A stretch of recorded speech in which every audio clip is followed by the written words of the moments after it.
네, 반갑습니다. 오늘 참 행복한 날입니다. 늘 오늘 행복하다고 선언하는 이 모습은 제가 조영기 목사님한테 배웠던 다른 어떠한 것보다 더 탁월한 부분이었어요. 그래서 자신의 고백이 그 고백으로 말하면 현실화되는 모습을 바라봅니다. 김영삼 대통령 같은 경우는 미래의 대통령 이렇게 써고 중3 때 책상 앞에다 써놨다고 합니다. 그게 무슨 효과가 있겠습니까마는 그러나 하나님은 언약의 하나님이고 말씀의 하나님이고 특별히 저와 여러분들은 그 언약 시스템을 받아 구원을 이루고 그리고 아울러 그 말씀이 이루어지는 모습 가운데 어떻게 하나님이 인간의 몸으로 오셨을까? 말씀이 육신이 되어 우리 가운데 임하시니까 독생자의 영광이라는 표현을 쓰게 되면 말씀이 육신이 되는 기적 역사가 나타나고 현실화시키는 모습이 돼요. 그래서 결국은 기독교인이라고 하는 것은 무엇일까를 생각해 볼 때 없는 것을 있는 것처럼 창조하신 하나님의 아들, 딸들이니까 내 삶의 현장 속에서 현실을 바라보고 어렵고 힘들고 낙심되어 있을 그때에 여전히 희망을 바라보고 비전을 가지고 꿈을 꿀 수 있는 모습이 되어야 하지 않을까를 생각해 봅니다. 그래서 오늘 말씀은 사도행전 2장 37절에서 47절에 있는 말씀을 중심으로 천국의 모형을 이루자라는 부분입니다. 자, 천국의 모형을 이루자고 했을 때 무슨 말일까요? 여러분들은 천국을 어디에 기준을 삼을까? 한 가지 물어볼게요. 오늘 참으로 저는 행복합니다.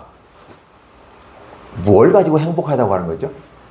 그냥 추상적으로 막연하게 저는 행복합니다. 나는 행복합니다. 그 노래를 부른 가수도 있어요. 자, 행복하다고 했을 땐 기준이 있어야 돼요. 우리들은 항상 이 얘기할 때 너무 방대한 세계가 펼쳐지기 때문에 내가 어떤 것을 얘기할 때는 어떤 것 기준에 따라서 내가 이렇게 얘기할 수 있습니다라고 했을 때 논리성이 있다라고 말하는 것입니다. 여러분들은 행복하십니까? 라고 했을 때 여러분은 어떤 기준에 따라 행복합니까? 우리는 천국이 있다고 말합니다. 도대체 그 천국은 기준이 무엇입니까? 라고 하는 거예요. 여러분 신앙생활로 열심히 하셨어요. 어려서부터 하셨으니까.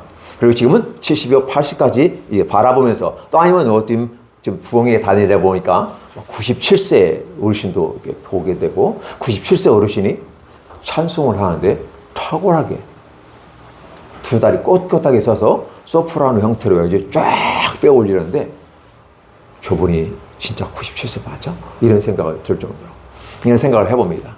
근데 그분의 모습 가운데 늘 찬양하는 삶이 나에게 하는 은혜로 나타나게 해주옵소서라고 기도하면서 여전히 선교사라는 이름으로 찬양을 하고 다닙니다. 그래서 자신은 앞에서 마이크 잡는 이것에 만족하는 게 아니라 내 삶의 현재 모든 예배에 내가 특송을 할 수 있는 사람이 됐으면 좋겠습니다. 그래서 늘 이렇게 자기가 헌금을 하면서 헌금을 하고 특송을 하고 예배에 참석하고 옵니다. 이런 모습들을 바라보면서 야, 우리들의 삶의 모습은 현실화 시키는데 어떻게 현실화 시키실까? 자, 여러분 인생 사실 때 어떻게 사시나요? 특히 20대 같은 경우 어떻게 돼요? 도대체 어떻게 살아가야 될지 모르겠어. 어른들을 바라봤는데 그냥 살아가는 것 같아. 살다 보면 가는 거 아니야? 가다 보면 가는 거 아니겠어? 네, 그렇게 생각을 많이 하는데 다시 한번 오늘 우리는 이 생각을 한번 접어보고 우리의 삶은 계획 가운데서 이루어갔으면 좋겠다. 어떠한 계획? 하나님께 주신 비전을 따라서 내가 꿈을 꾸고 청년들이 비전을 받아서 꿈을 꾼다고 배웠어요. 그래서 어린아이가 얘기하는 것처럼 미래를 얘기할 수 있고 또 꿈꾸는 이런 모습은 대단히 중요하다. 하나님은 우리들의 이 꿈꾸는 것을 생각으로 마음으로만 있는 것이 아니라 언어로 구체화시켰을 때 그대로 드러나는 것입니다. 그래서 오늘 저와 여러분들의 삶 속에서 내가 원하는 삶은 어떤 삶인가? 이미 우리는 성경을 읽었지만 이 성경은 그렇게 중요하지 않아요.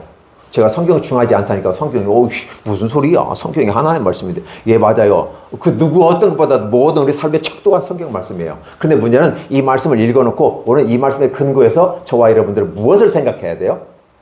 이것은 하나의 하나님이 우리에게 준 기준선이란 말이에요. 그러면 내 삶의 기준은 뭘까?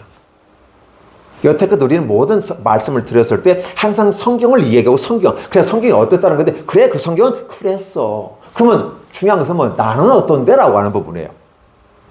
이게 말씀의 성육신이 되는 거죠. 예수님은 말씀이 육신이 되어 이 땅에 오셔서 우리 가운데 귀한 사역을 하시고 자신이 보여줄 거 다 보여줬어요. 그리고 구원의 길까지 만들어 놓으시고 그것도 부족해서 성령까지 보내주셔서 마지막까지 책임지겠고 마지막까지 내가 너희와 함께 하리라 그 길을 감당하셨단 말이에요. 그러면 여러분들은 여러분 70이요 80이야. 강건하면 80이죠. 근데 지금은 100세가 강건하면 100세예요. 그렇죠? 좀 더 나아가면 이제 120세까지라고 지금 말씀드리는데 어쨌든 120년의 삶을 우리가 살아가는 과정 속에서 여러분들은 무엇을 이 땅에 실현시켜 갈 것인가? 나라고 하는 한 인간이 이 땅에 태어나서 어떠한 모습으로 여성이든 남성이든 관계없어요. 남녀노소 관계없어요. 성령이 임하면 놀라운 역사 가운데 나타나는데 하늘의 은혜가 넘치게 되고 별빛같이 쏟아지는 은사가 각양 머리 위에 각 사람의 위에 임하는 것을 우리는 보았다고 앞에서는 얘기했습니다. 그렇다 보면 저와 여러분들은 어떤 기준을 가지고 갈 것인가 라는 부분이에요. 하나님 나라고 하는 인간이 이 땅에 태어나서 어떠한 삶을 살고 어떻게 가는데 어떠한 모습으로 하나님께 아웃컴 결과물을 보여드리고 할 수 있을까요? 그리고 나의 가는 이 족적이 나를 따라오는 내 아들, 딸들과 그 후배들에게 먼데 오는 사람들에게 이게 이 말씀은 어떻게 해요? 이 말씀은 너와 너의 자녀들과 먼데 아직 far off예요. 영어로 far 멀리 아직 가득함을 그러니까 우리가 보지 못한 우리들의 후손이 됩니다. 아브라함과 다윗의 자손 예수 이렇게 갔을 때 14대 넘어갈 때 아직 우리는 그들도 우리 후손이 우리 누군지도 몰라요. 그 모든 사람들에게 이 말씀은 기준이 된다고 가르쳐주고 있어요. 그러면 저와 여러분들은 어떤 삶을 살아야 돼요? 나의 삶이 성경은 기본 내 팩트이고 그 기준이 진리이고 나의 기준이라면 그러면 내 삶을 어떻게 살아냈는지를 만들어 가면서 이 삶을 살아가면서 그 다음의 모습은 나의 후배들에게 내 자녀들에게 아니 나의 자손들에게 이게 4대까지는 할머니를 볼 수 있어요. 5대는 볼 수가 없어요. 되게 5대까지 보시는 분은 없어요. 4대까지만 봐도 굉장히 큰 좋은 거니까 5대, 6대, 7대 7대선, 8대선 전혀 모르는 그 내 후손들이 나를 보고 아 저분은 참 멋있는 분이었어. 저분은 믿음의 사람이었어. 나는 저 사람을 닮고 싶어. 그래서 외국인들은 어떻게 보면 이름을 할 때 누구를 해요? 자신의 존경하는 가족을 따서 부르잖아요. 할아버지 이름을 자기가 쓰고 있어요. 이 모습이 상당히 멋있다는 거죠. 그래서 오늘 저와 여러분들은 이제 우리가 신앙생활 여태껏 해오셨잖아요. 어제도 예배드렸고 그 주일 전에도 예배드렸고 우리는 그 모습이에요. 그렇다면 어제와 오늘은 어떻게 우리가 독립이 될 것인가 어떻게 나은 모습으로 전진될 것인가를 생각하는 것은 더 아름답지 않을까. 그렇다 보면 우리들의 삶을 살아갈 때 기준은 말씀의 기준이니까 그 말씀이 우리에게 주는 천국의 모습은 무엇인가. 예수께서 시작하십니다. 복음을 시작하십니다. 하나님의 나라 하나님의 아들에 관한 복음이 시작됐다고 마가는 이야기하고 우리가 지금 사도행전까지 넘어왔잖아요. 이런 과정 속에서 지금 펼쳐지는데 여러분에게 하나님의 나라는 어떠한 모습이 기준될까요? 여러분이 바라는 행복한 모습은 무엇일까? 무엇을 바라보십니까? 어떠한 모습이 실현되었을 때 천국이 내게 임하였다고 누구에게든지 간증할 수 있을까? 오늘 이 본문에서는 이렇게 말씀하시죠. 그들이 사도의 가르침을 따라 모여서 모이기를 힘쓰고 먹고 마시며 행복합니다. 그리고 기도를 하기 시작합니다. 사도들 마음에 기적들이 나타납니다. 이 사건은 주님께서 우리에게 주신 아름다운 축복의 장이에요. 축제의 장인 것입니다. 성령이 우리에게 임하시는 이 축제의 장. 120명의 성도들이 합심하여 기도할 때 불의 혀같이 갈라지는 역사가 그들의 눈앞에 보였습니다. 바람 같은 소리가 들렸습니다. 그들은 방언으로 말했습니다. 보고 듣고 말하는 감각적인 부분 속에서 실현화시켜 버렸어요. 성령이 임하시는 역사가 그렇게 보여졌고 그래서 그들은 각종 첫 번째 은사가 방언을 터지기 시작하면서 물같이 쏟아져 홍수같이 쏟아져 버리는 그 모습 가운데 감당할 수 없는 이 세상의 저항들이 있었어요. 그에 대해서 베드로는 설교했죠. 두 번의 설교죠. 하나는 이것이 술 취한 것이 아니다. 새술이라고 말하는 것은 한국적인 표현에서 새술을 얘기하려고 하지만 아니라고 그랬어요. 너무 술을 많이 마셨다. 그래서 그 말을 하죠. 12시에 대낮부터 취하는 사람이 있느냐? 정신 못 차린 어떠한 사람은 대낮 12시도 술 먹고 이상한 짓거리 하겠지만 이 수많은 사람들이 어떻게 그 술에 취해서 그 너무 과도한 드렁킨이에요. 멍하니 술 취해가지고 헛소리 하는 것처럼 보이냐? 너희들 눈에 그렇게 보이지. 너희가 보는 대로 믿을지어다. 너희 눈에 그게 보인다고 하는 것은 너희들의 마음에 부정한 마음이 있을 거다라는 걸 얘기해요. 그럼에도 불구하고 80%의 사람들은 신기하고 놀라워 이 기쁨의 소리, 하나님의 말씀을 우리가 보는도다라고 하면서 축제의 장이 들어갑니다. 이미 그 장은 바로 초실절, 맥추절입니다. 그 때문에 축제의 장이 펼쳐지고 있어요. 이미 쓰면 17국의 언어로 그들은 다 들었다고 하고 각종 전 세계 모든 나라와 지방 방으로부터 모였던 사람들이 그걸 보고 느끼고 경험하고 있는 것입니다. 축제의 장이 펼쳐져요. 새로운 세계가 열립니다. 우리가 기대하지 않았던, 아니 우리가 기대하지 않았지만 우리가 전혀 바라보지 못했지만 이미라도 구약에서부터 예언되어졌던 초실절, 맥추절이라고 한 삶의 축제의 향연, 즉 출애굽 후에 50일 되는 날에 하나님께 부어주셨던 이 축복의 역사가 바로 신약에서는 오순절이라는 이름으로 우리에게 임하시는 겁니다. 그런데 구약의 모습은 이제 성전도 폐하였고 제사자가 없어졌어요. 그러면 우리가 교회당에서 하나님 말씀을 듣고 성령이 충만히 임하니까 새로운 세계가 펼쳐져요. 그리고 은혜를 받기 시작해요. 자, 그랬을 때 나타나는 현상들이 바로 그런 부분이에요. 여러분들이 이 세상을 바라볼 때 이 세상의 기준은 뭘까요? 거머쥐는 자가 성공합니다. 그렇게 돈을 물쓰듯이 써서 부자가 될 수 있겠어? 짠돌이처럼 해야 하지 않을까? 그래야 돈을 모을 수 있고 내 미래가 보장되지 않을까? 그래서 가능한 한 누가 사주면 하나 정도는 사주지만 둘은 사주지 마. 왜? 네가 받았으니까 주는 정도는 끝나는 거야. 그러면 인간다운 생활을 다 한 거야. 라고 가르치는 것이 세상의 이치입니다. 그리고 오히려 더 많이 얻어먹고 조금만 내는 것이 더 경제적이지 않겠어? 라고 가르치는 것입니다. 안 낼 수는 없으니까 체면치레 하면서 하라는 거예요. 근데 성경은 그렇게 하지 않아요. 바로 천국의 모델을 저와 여러분에게 제시하는데 성령이 임하고 그들의 은혜가 충만히 임하니까. 근데 그 은혜가 임하였다는 전제 조건이 깔려져요. 뭡니까? 형제들아 우리가 어찌할꼬. 베드로가 그렇게 얘기합니다. 이 사건은 술 취한 것이 아니고 요엘서에서 그렇게 얘기했던 내용이 실현되는 거예요. 말씀이 예언되고 말씀이 성취되는 그 현장 속에 있고 이미 다윗이 이 얘기한 것처럼 바로 부활하고 그런 말미암아 예수 그리스도를 통해서 우리에게 오신 이 성령님이 우리에게 임하서 오늘 저와 여러분들의 마음에 주는 그리스도시요 살아계신 하나님의 아들입니다 라고 하는 주와 그리스도 되게 하셨다. 제가 오늘 말씀드렸죠. 목수가 어쩌다 보니까 어른, 어쩌다 보니까 성자, 어쩌다 보니까 메시아가 됐다. 이런 발전적 사고로서 바라보는 사람들에겐 은혜가 되지 않습니다. 그 하나님께서 처음부터 준비해 두셨고 바로 그분이 주와 그리스도라는 이 사실을 저와 여러분들의 입에서 고백하게 하셨다는 거예요. 그래서 그분에게 영광을 돌려드리는 이 사건이 발생하게 되는 겁니다. 그런데 이것을 듣고 보니까 구약이 과연 그리하였고 신약과 함께 이렇게 연관성을 가지고 인과론적인 차원에서 문제가 해결되어져 가고 있구나. 그리고 그걸 보면서 상관관계 속에서 많은 사람들이 어떻게 주의 복음을 듣고 확장되는가를 보여주는 것입니다. 그래서 그 말씀을 듣고 마음에 찔려 베드로와 다른 사도들에게 우리가 어찌할꼬.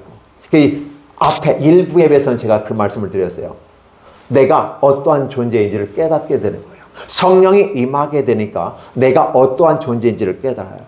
여태껏 나는 잘못한 게 없고 나는 똑똑하고 지혜롭고 나는 돈을 많이 모았고 다 모았습니다. 그래서 나는 행복합니다 라고 세상적인 삶을 세상적이보다 구약적 율법 즉 몽학선생과 초등학문을 따라서 열심히 수고하고 열심히 해서 우리 초등학생들에 그러죠. 열심히 쓰고 성실하게 막 가르치잖아요. 그 몸에 익숙하게 될 때까지 가르칩니다. 그리고 성인이 되면 풀어줘요. 이제 네가 알아서 해. 은혜의 단계에 들어가죠. 그래서 초등학문 몽학선생이라고. 구약은 바로 그렇게 우리에게 다가왔다면 이 신약은 고등학문으로서 복음으로 자유롭게 저와 여러분들을 축복하시는 거예요.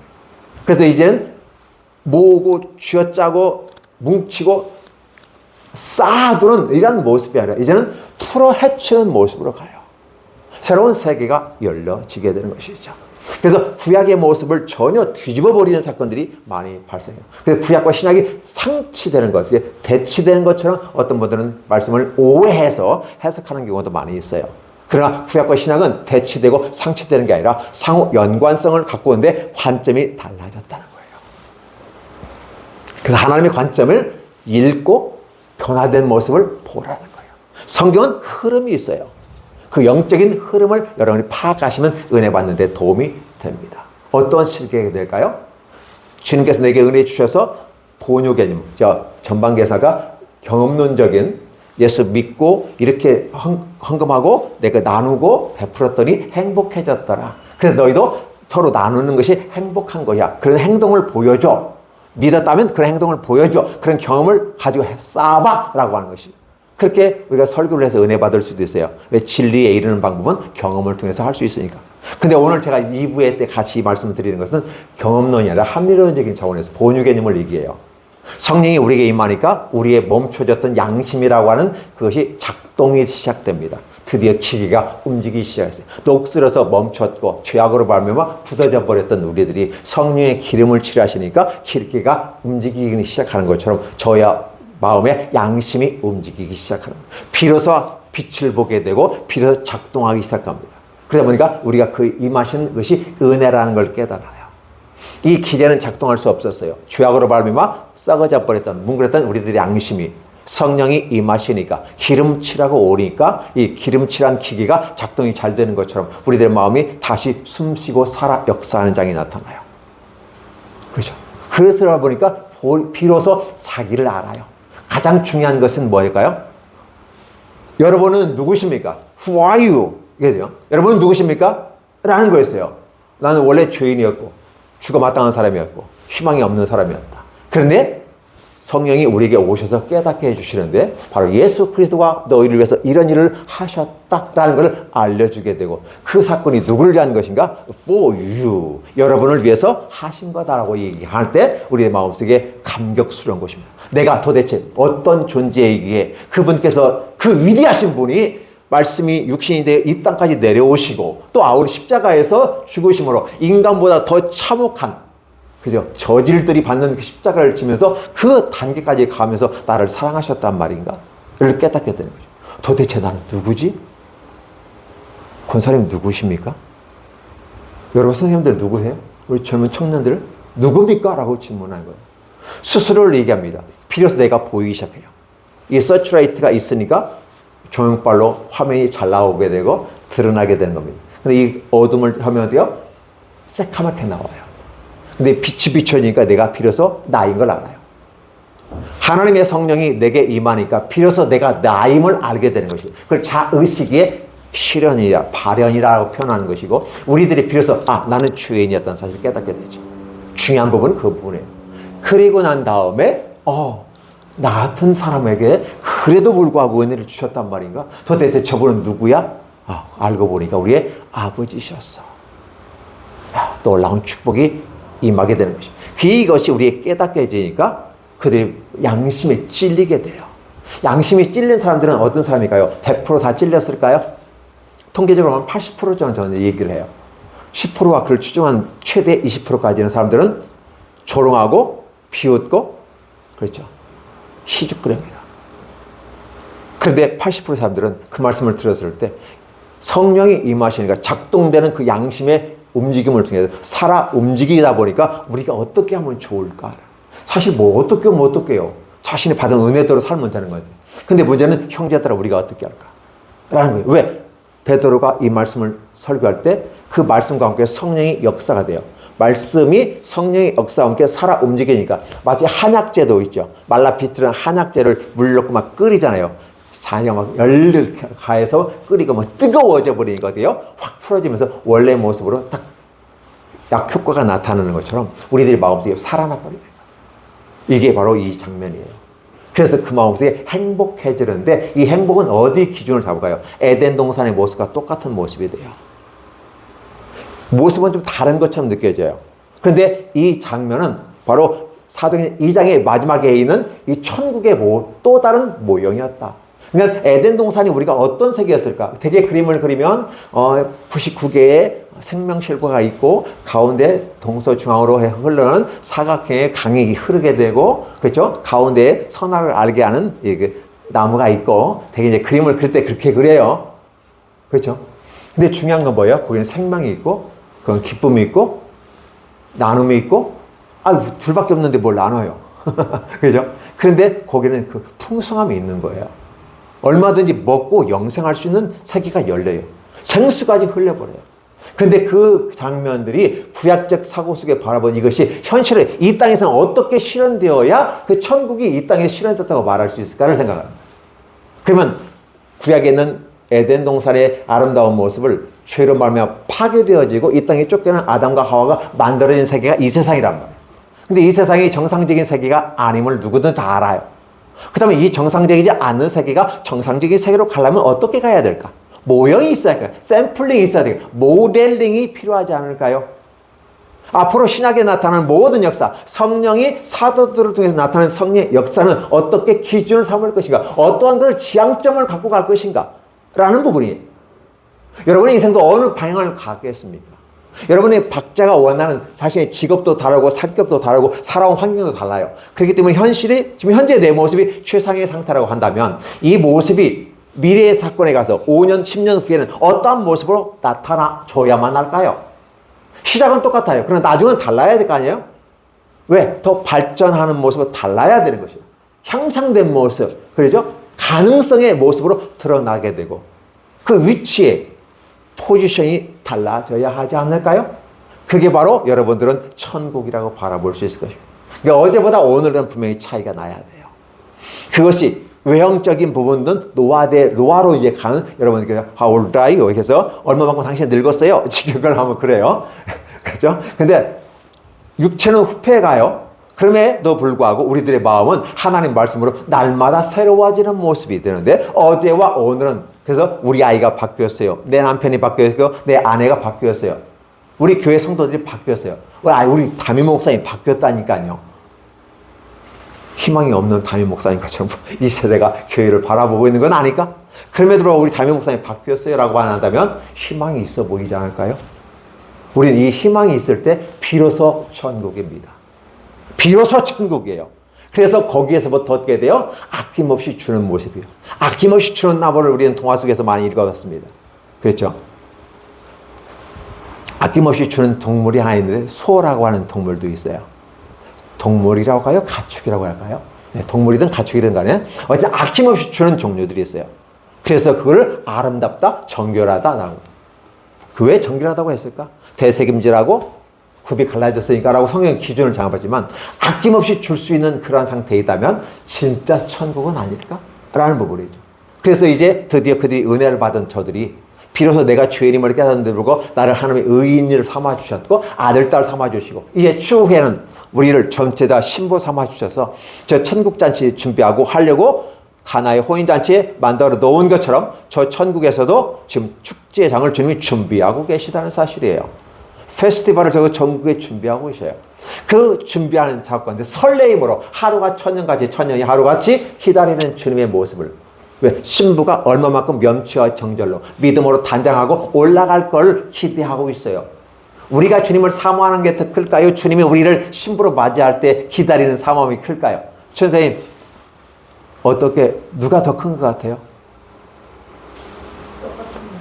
똑같아요? 아이고 예. 저는 아마 주님이 우리를 더 사랑하시고 더 기다리는 것 같습니다. 마치 야곱이 그 라헬을 얻기까지 7년을 참고 견뎠는데 또 사고치잖아요. 또 7년을 가요. 그 14년이 지났는데 또 거기다가 또 장인이 또 사고쳐요. 속인단 말이죠. 이 10년을 속고 참고 그럼에도 불구하고 참고 기다려. 왜? 그 라헬을 통해서 행복한 세계를 가정을 꾸리고 나가서 나만의 영역 속에서 나만의 세계를 꾸려가는 것. 그래. 네, 한 사람으로서 자신의 길을 걸어가는 것. 아버지는 아버지고 나는 나요. 그렇죠? 아버지의 세대와 내 세대가 달라져야 돼요. 긍정적인 부분 속에서. 그래서 우리는 이러한 모습 가운데 따라다니 주님께 영광 돌리는 아름다운 모습이 필요하지 않을까요? 제가 여러분 멋있는 말로 여러분을 감화와 감동을 시킬 수도 있겠지만 더 중요한 것은 하나의 질문이에요. 여러분의 천국의 모델은 어떤 모습입니까? 천국의 모델은 어떨까요? 네가 이거 했으니까 내가 해줄게. 네가 인간답게 하니까 나도 인간답게. 네가 저질스럽게 했으니까 나도 저질스럽게 대할게. 이게 세상 가치 기준이에요. 그리고 무조건 모아야 되고 갖고 있어야 되고 쌓아놓아야 되고 그게 되는 거예요. 그러나 천국의 기준은 어떤 걸까요? 이 성경에 나와 있는 대로 자신의 소유를 아낌없이 내어 팔아서 필요한 사람들 누구에게든 anyone이에요. 누구든지 그 필요를 갖고 있는 사람들을 채워 공급했다라는 거예요. 그렇게 됐어요. 그 누구라는 말은 복지 대상자들이고 약하고 부족한 자들이에요. 물론 부유한 사람들 함께 나누는 동참할 수 있겠죠. 그러나 부유한 사람들은 굳이 뭐 안 가져가도 돼요. 그 부족하고 연약한 사람들이 도와주는 세계가 아름다운 세계가 아닐까요? 우리는 그걸 복지적 관점으로 바라봤을 때 복지가 곧 천국을 이루어가는 것이라고 말할 수가 있겠죠. 그러나 전제 조건은 깔려요. 이 복지 국가는 어디만 복지예요? 육체만을 위한 복지 국가예요. 그렇죠? 유럽이 다 그래서 육체를 갖고 복지 국가가 거의 망해 가는 시점에 있어요. 진짜 복지가 향상되었어요. 복지 국가라는 단어도 있어요. 그런데도 불구하고 그게 어려워지는 이유가 뭘까요? 육체만을 위한 것이기 때문에 그래요. 저 유럽이 왜 망가질까요? 저 유럽이 그 꽃피었던 아름다운 비잔티움의 아름다운 기독교의 문화가 다 지금 이슬람화 되어버린 그 상황이 왜 그럴까요? 잘 먹고 잘 사는 건 좋고 최고로의 선진국가로 아름다운 영화를 누렸지만 그러나 그들의 생명의 근원이신 예수 그리스도에서 무관심하고 그 받은 은혜를 잊어버리고 이상한 것을 추구하는 지적 호기심을 하는 이상한 선생들이 나타나서 그들의 영혼을 훔쳐가 버리니까 그렇다는 거예요. 그리고 세상적인 관점에서 엄청나게 높은 곳에 교회당을 세워놓고 전 세계를 보려면서 내려보고 호령하고 명령하는 것처럼 압제하는 것처럼 교회가 권력을 가지고 교황이 황제보다 권위를 가지고 황제까지 가르쳐버리는 교황의 위치까지 올라갔던 척 갈 때까지 다 가버렸던 거죠. 그랬을 때 거기는 부정한 것이 비리가 있고 악한 것이 싹트돼요. 사랑이 싹트는데 악이 싹트게 돼요. 그래서 달단장 나온 삼총사에 보면 이렇게 펜싱으로 칼싸움 하잖아요. 그때도 그 대상이 악한 자가요 추기경이에요. 우리 이런 모습을 여러분 보셔야 돼요. 말레이시아에서 선교사에게 들었던 이 얘기예요.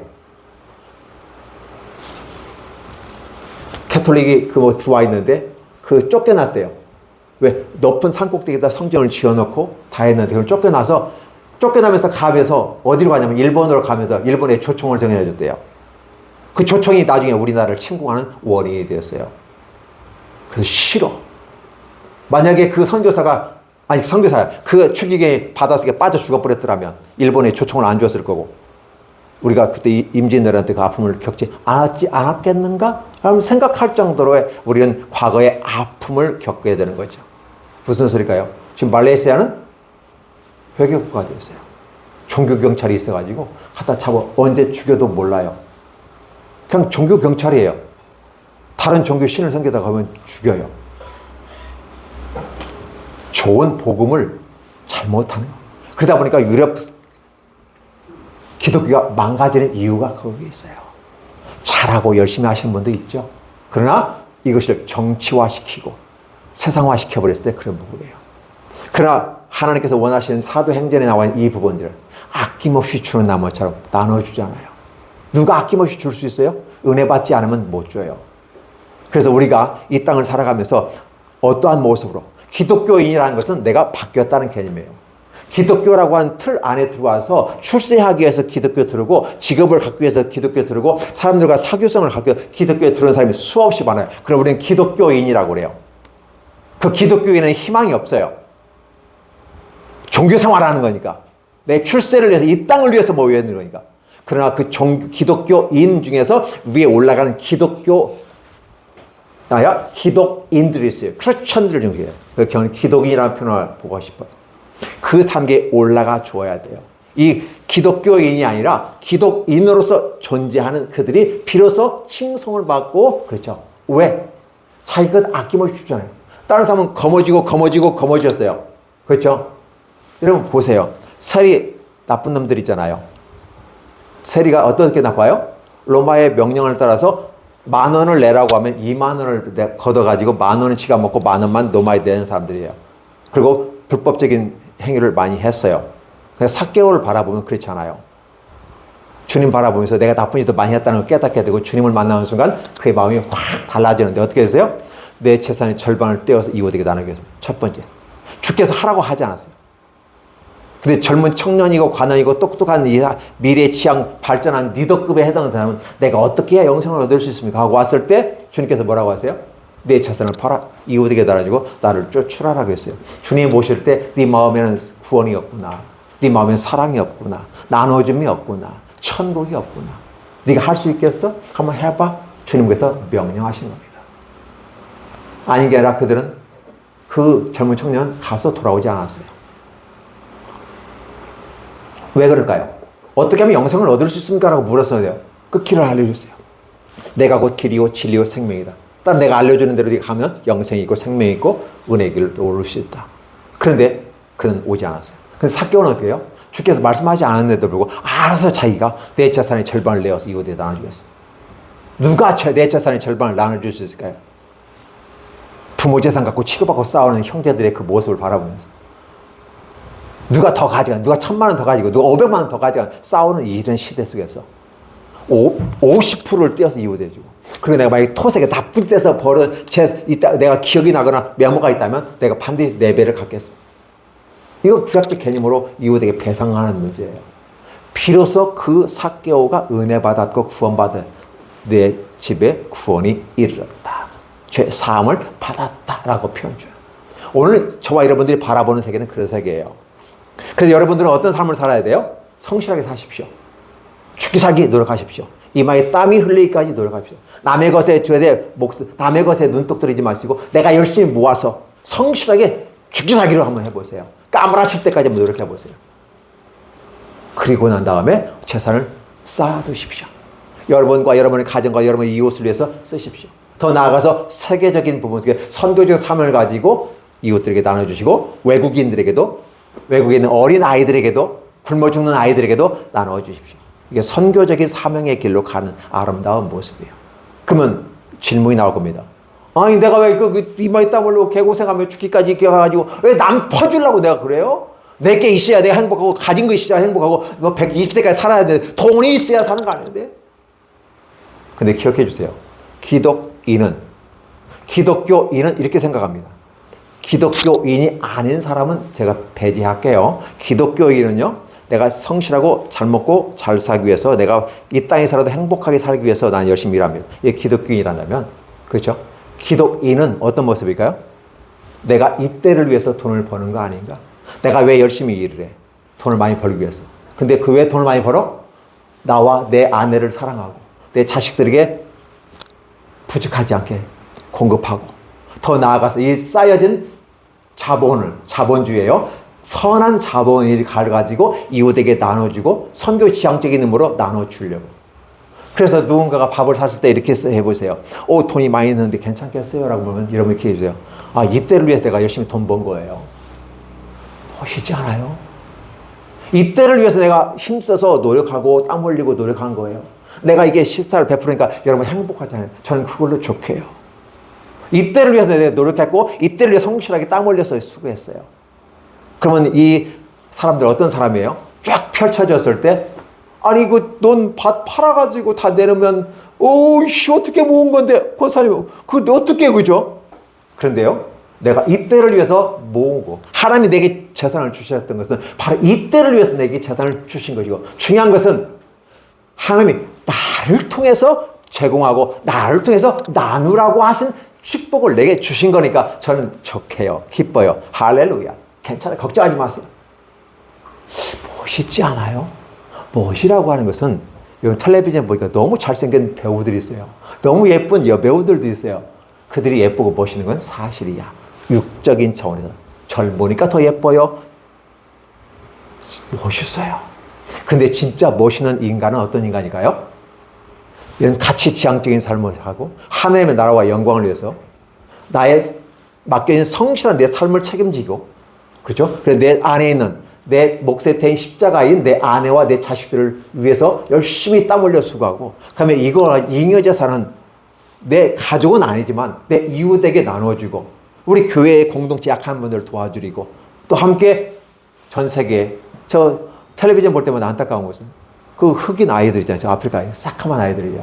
그 아이들이 먹을 게 없어요. 굶어 죽어가요. 거기다 전쟁까지 또 하고 이래. 미쳐버리는 거예요. 그런 아이들 우리가 무슨 상관이 있어요?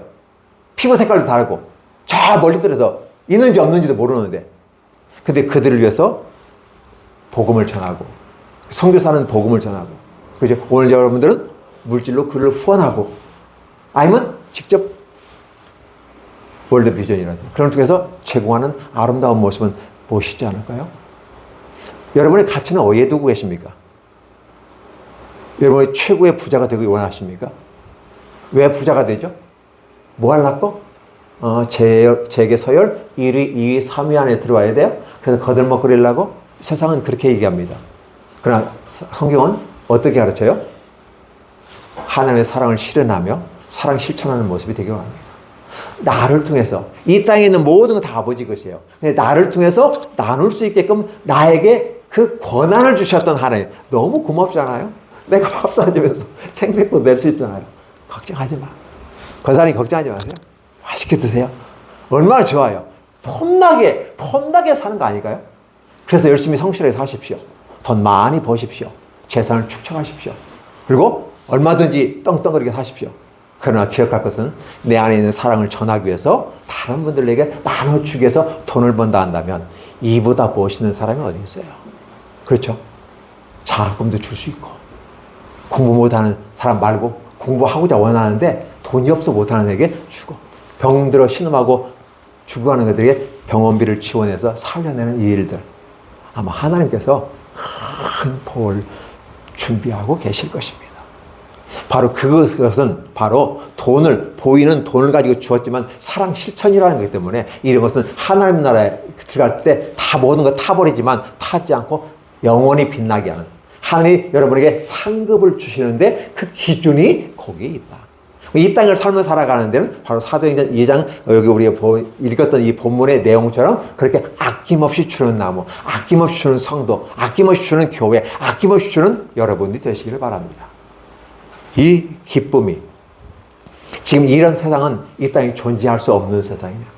그런데도 불구하고 이 존재할 수 없는 이 세상에 하나님께서 꽝 하고 내려오셨어요. 그분이 예수 그리스도예요. 그리고 성령을 저희한테 확 주셔서 우리 마음속에 확 심어놔 버렸어요. 확신 가운데 그리고 믿음 가운데 확신 가운데 성령의 인치심으로 말미암아 저와 여러분이 임한 것입니다. 하나님의 나라가 저와 여러분의 마음속에 우리 교회 성도들에게 또 이 말씀을 듣는 모든 분들에게 임하기를 예수님의 이름으로 축원합니다. 어떠세요? 하나님의 말씀을 성경 말씀을 해석하고 거기에 머물러 있는 것이 아니라 그 말씀을 내 삶의 모습으로 실현시켜가는 모습이 오늘 저와 여러분이 역사적 사명이고 이 땅에 태어난 여러분에게 주신 일이란 사실이에요. 종교생활 하지 마세요. 절대 종교생활 하지 마세요. 신앙생활 하세요. 그죠? 이제 신앙생활도 생활신앙으로 바꿔주세요. 내 삶 중에 일부 시간을 떼어 드리는 예배 하나 드리는 신앙생활이 아니라 내 삶의 전제가 하나님께 드리는 생활신앙으로 바꿔져야만 하는 것입니다. 그랬을 때 여러분들은 가치 있는 삶을 살고 누군가가 후배들이 물었을 때 나의 삶은 성경적 가치를 따라 사랑 실천하는 모습 가운데 생활신앙으로 내 삶을 살았고 내가 교회가 크고 작음의 문제가 아니라 내가 이렇게 사랑을 펼쳐가고 있다. 나를 통해서 써주시는 주분께 영광을 돌릴 뿐이다. 그래서 내가 열심히 수고하고 노력하고 땀 흘리는 이 모든 것은 나로 더 많은 사람을 나눠주게 하기 위해서 하는 것 아닐까? 너무 멋있지 않아요? 저는 이런 멋있는 모습이 저와 여러분과 이 말씀을 듣는 모든 분들이 복이 임하기를 예수님의 이름으로 축원합니다. 기도하겠습니다. 하나님 감사합니다. 고맙습니다. 너무나도 고맙고 감사합니다. 세상의 기준이 세상의 가치가 우리를 왜곡되게 유혹하고 있습니다. 이단 사이비는 더 판을 치고 있습니다. 그러다 보니까 기독교라는 이름 자체가 완전히 무색해져 버렸습니다. 그럼에도 불구하고 여전히 진리는 살아서 우리 가운데 자유를 주시고 있는데 성령 하나님 우리에게 임하시는 놀라운 역사로 말미암아 이 사도행전 2장에 나타난 이 귀한 역사가 우리들에게 나타나시고 이 모습이 우리들의 모습이 되게 해주시고 그리고 그런 이 땅에서의 기준들을 삼아서 천국을 실현해 가게 해 주옵소서. 가깝게는 나의 가정에서 부부관계, 부모 자식 간에 그리고 교회 안에서 또 직장 안에서 이 사회, 이 국가 안에서 온 인류 안에서 이것이 실현돼 가는 아름다운 역사의 현장을 우리에게 예수께서 선물로 주셨고 성령으로 함께 하셨거니와 사도들을 통해서 귀한 역사가 일어나는 것처럼 오늘 이 시대는 사도가 아닌 우리들을 통해서 우리 지구촌 연합교회 성도들을 통해서 이 귀한 역사가 나타나도록 축복하여 주시옵소서. 예수님의 이름으로 축복합니다. 아멘.